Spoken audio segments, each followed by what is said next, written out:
젠플러스 김영근 전문위원과 함께합니다. 안녕하세요. 네, 안녕하세요. 네, 코스피는 상승 반전에 성공했고 코스닥은 약보합권 진행 중인데요. 그 가운데 웅진그룹주들이 일제히 하한가입니다. 현재 시장 흐름 분석 부탁드릴게요. 예, 오늘 시장이 좀 초반에 좀 하락 출발해서 해외 시장 영향이 있던 해외에서의 스페인 쪽 그리고 그리스 쪽 이러한 영향으로 해서 좀 하락 출발해서 제가 이제 말씀드린 1980포인트 선을 좀 다행히 좀 회복을 시켜주면서 일전에 그러한 기존의 시각을 좀 유지할 수 있는 그런 시장의 흐름을 그대로 좀 보여주고 있는 것 같습니다. 수급적인 부분을 보자면 기관이 한 373억 정도 매수를 좀 해주고 있고요. 외국인들 같은 경우 매도가 좀 늘어나서 한 800억대 매도를 좀 해주고 있습니다. 개인이 한 530억 정도 매수를 좀 하고 있고요.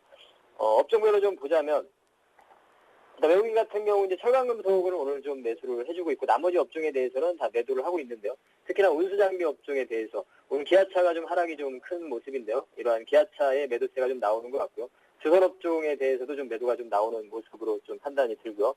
그리고 기관들 같은 경우에는 지금 313억 매수를 하고 있는데 가장 많이 매수하는 쪽은 오늘 전기전자 쪽을 기관이 좀 매수를 하고 있습니다. 삼성전자라든가 삼성 SDI 이런 종목들 매수를 하고 있고 화학업종에 대해서도 LG화학이라든가 호남석유 이런 쪽 매수가 좀 유입이 되고 있고 정유주 같은 경우도 매수가 좀 유입되고 있다 이런 판단이 들고요. 금융주에 대해서는 외국인들은 매수를 하고 있고 기관은 좀 매도를 하고 있는 이러한 흐름을 좀 보여주고 있고 전체적인 시장의 흐름을 봤을 때는 여전히 아직도 밑에 하단밴드 1980포인트 선과 위로는 2020포인트 이러한 앞으로의 좀 그런 밴드 구간 안에서의 움직임 이러한 구간 안에 아직도 여전히 놓여있다 이러한 좀 판단이 들고요. 코스닥 쪽 같은 경우는 초반에 좀 하락을 좀 많이 보여줬다가 많이 좀 회복이 되는 장 초반에 오전장에서 상당히 좀 여러분들이 시장을 보시면서 좀 고민을 많이 하셨을 것 같습니다. 좀 낙폭이 좀 큰 종목들이 많이 있었기 때문에 그러한 흐름이었었는데 다행히 지금 아래꼬리를 좀 형성을 해주면서 약간은 낙폭을 줄여주는 이러한 흐름이고요. 그동안 많이 상승했던 거에 대한 그런 조정의 그러한 모습이라고 판단이 들고요. 그리고 기관 외국인들의 매도세는 계속 나타나고 있습니다. 코스닥에 대해서. 그래서 이제 코스닥에 접근을 하실 때는 항상 실적의 바탕으로 한 실적이 기반이 되는 상승의 모멘텀이 있는 이러한 종목들을 꼭 선별해서 매매하실 것을 다시 한번 좀 말씀을 드리도록 하겠고 전체적인 시장의 흐름은 이렇게 정리를 좀 해드리도록 하겠습니다. 네, 이어서 오늘 특징 업종들, 그 안에는 종목들까지 구체적으로 살펴볼까요?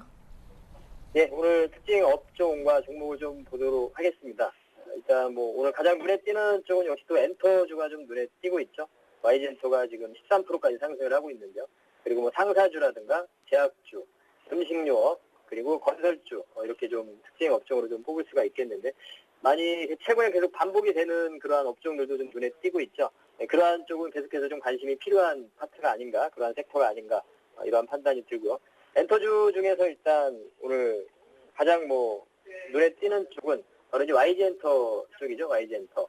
바로 여러 가지 이제 업종 지금 말씀드린 업종들이 바로 다 실적을 좀 기반으로 한 이러한 종목들이다 이렇게 좀 다시 한번 말씀을 드리고 꼭 여러분들이 지금 현재 시장에서는 실적을 기반으로 실적이 바탕이 되는 3분기 실적이 좋아지고 4분기 실적이 좋아지는 3분기에 혹 안 좋더라도 4분기에 좋아지는 이러한 실적 모멘텀이 있는 종목들을 선별해서 투자를 하실 것을 말씀드리고 시장은 좀 아직까지도 좀 갇혀있는 그러한 흐름 속에 있다 이러한 부분 다시 한번 말씀드리면서 종목별로 좀 점검을 해보도록 하겠습니다.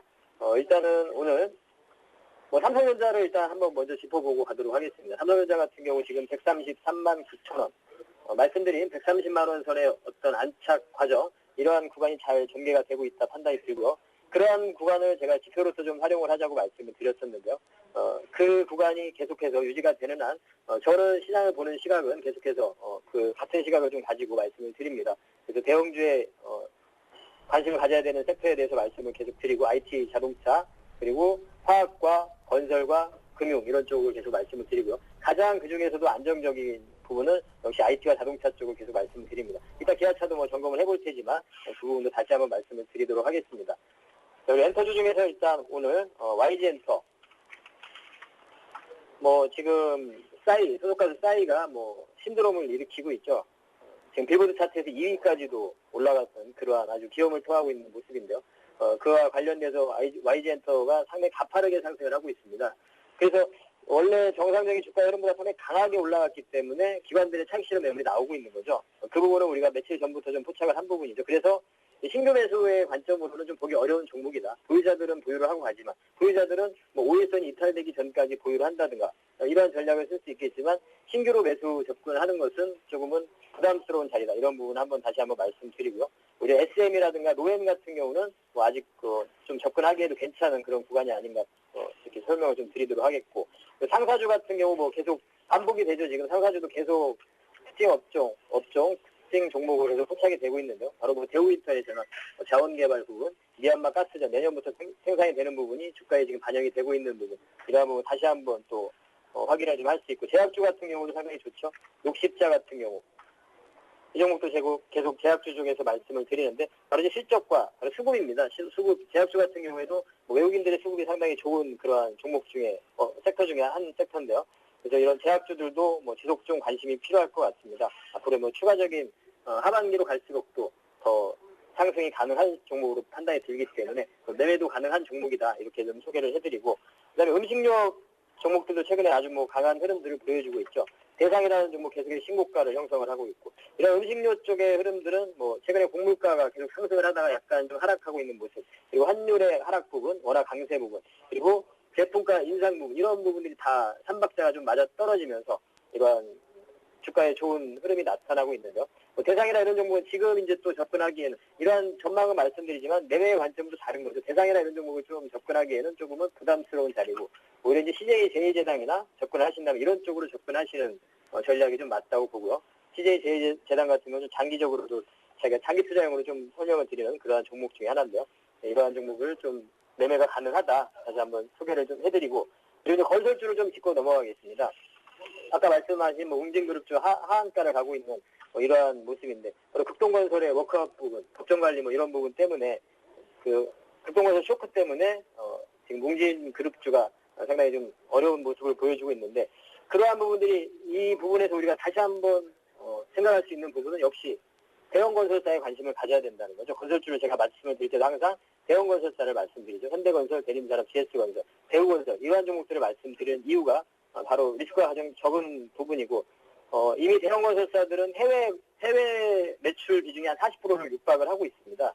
그래서 이런 해외 사업으로 아까 말씀드린 극동건설의 쇼크에서 뭐 크게 영향을 받지 않는 모습이라고 판단이 들고요. 여전히 뭐 관심을 가진다면, 이런 대형건설사 쪽으로 관심을 가지신다면 수익성이 이미 좋아지고 있습니다. 개선이 되고 있고요. 2분기가 아마 저점일 거라고 판단을 하고 있습니다. 미국에서의 그런 주택지표나 이런 것들을 봤을 때 계속 좋아지고 있는 이런 부분을 우리가 확인할 수 있죠. 그래서 건설주 같은 경우 대형건설사 관심은 여전히 유효하다. 이런 부분을 좀 짚어드리도록 하겠습니다. 이렇게 좀 정리를 좀 해드리도록 하겠습니다.